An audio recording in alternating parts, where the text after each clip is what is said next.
Hi, this is Terry from Fabric Junction, and today I'm going to show you a quilt that we call Talen's Quest. It is made with half square triangles and flying geese. In this quilt I used our 8.5-inch squares. It took one pack, and then I used the folded corner clipper. So for those of you that have one, this gives you another opportunity to use your folded corner clipper.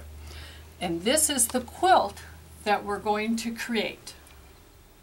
Half square triangles and our lovely flying geese. One pack does all the color you see here. You only have to buy background fabric for your quilt. So to get started, I take my 8.5-inch square and I cut it in half. So my section is going to be 4 1/4.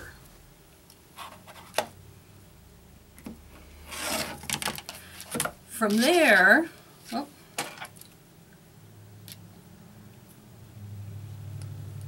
get that little bitty thread. There we go. From there, we need to trim these down. I'm actually going to use my other one since I need to trim them to 7 inches. No, excuse me, not 7. I'm thinking 7 for something else. This is actually 8. So once we have them trimmed down to 4.5 by 8 is what we're looking for. You'll cut a bunch of squares that are 4.5. You know, we get so used to doing halves, I forget. This particular one is on the quarter. 4 1/4, 8.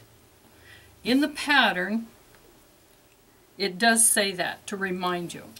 Now, most of the time when I've done this, I've used my seam allowance marker to mark this, and then I sew that on the left and right. But this time, I decided to use my folded corner clipper.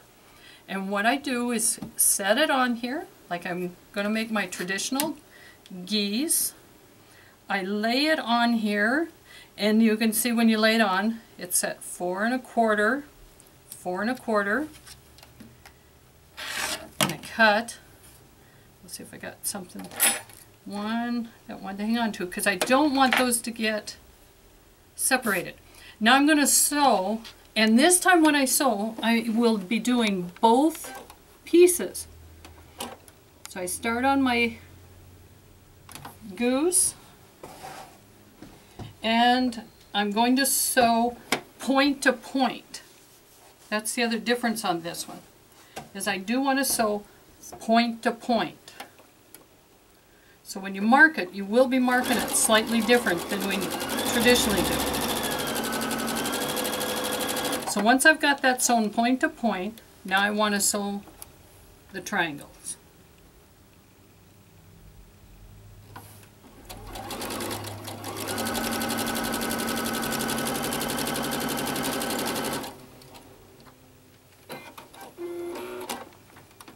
So I have those sewn.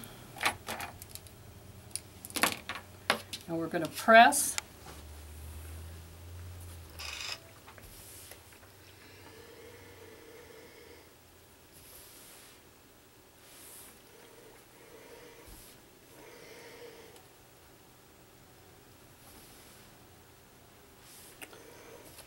So at the same time, we now have our triangle that all we have to do is clip off our little dog ears. And we're ready to add to the other side to finish our flying goose. When you lay, I'll turn this way so you can see, when you lay this, the second time you want to make sure you have that same angle here. So you know you need to lay it on this side. So lay it, I can read it upright, maybe I'll flip it over, and so I can read it this way.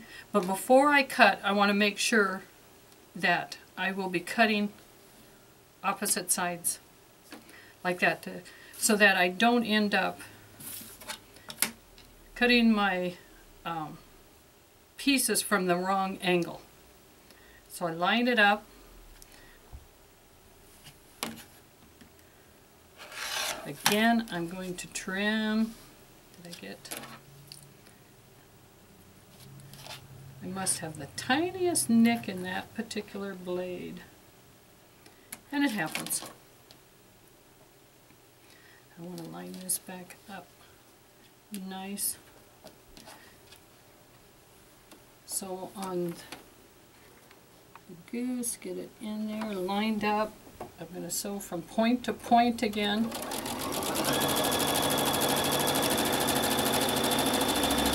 Quarter inch.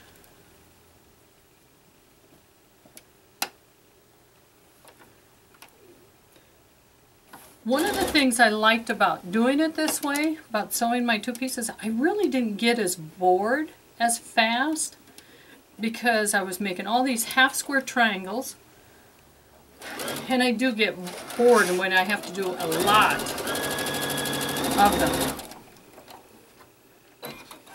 So it kept me a little more interested, a little different way of doing things, which was kind of fun. And again, we're going to press. So it worked out nice. I have enough seam allowance. I have my 1/4 inch seam allowance there. So now I'll have 2 half square triangles done for every one of my flying geese that gets done. Trim my corners. And when I have them done, then we can lay them out. Now, in the pattern that I have, there is a variety of layouts that you can do. I have a few other triangles. All I did is mix these up. There was no rhyme or reason. I laid them out in hopes that I didn't have 2 of the same right close together. I don't have very many here. But this is the layout that I did for this particular one. And like I said, in the pattern there's a few more layouts that you can change the look of the center completely. Then, sewing your geese together, and the thing, let me see, let's go this way. Sewing the geese together, line them up with your center. This time it's important to cross that intersection. Remember how we don't want to cut the tips off of our geese. So when you sew your 1/4 inch, you want to make sure that you're crossing that X. And that's the reason I pressed these to the outside. So when they're sewn together, let me do it real quick. Using my 1/4 inch.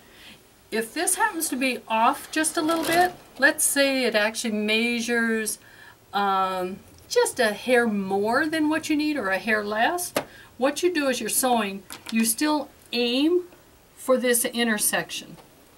Make sure this is a 1/4 inch. Aim for this little intersection and then come back out at a 1/4 inch. That's one way of doing it.